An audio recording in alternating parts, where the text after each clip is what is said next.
Сәлем достар, бүгін біз Ильяс Қабылов атындағы номері 12-ші IT мектеп лицейінің мұғалімдеріне пранк жасамақпыз. Пранктың жалпы мақсаты мұғалімдеріміздің оқушыларға деген қайырымдылығы, мейірімділігін анықтамақпыз. Ол үшін бізге көмекке 3-ші Г сынып оқушысы Сәбит Сәтмұрат көмекке келеді. Олай болса балалар, бізбен бірге кеттік. Бар ғаламға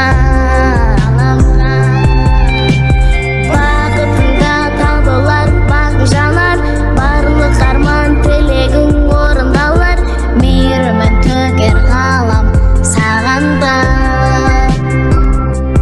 Мейірім керек мағанда, мейірім керек сағанда, сүрінгенде құлағанда, жылағанда.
Жылағанда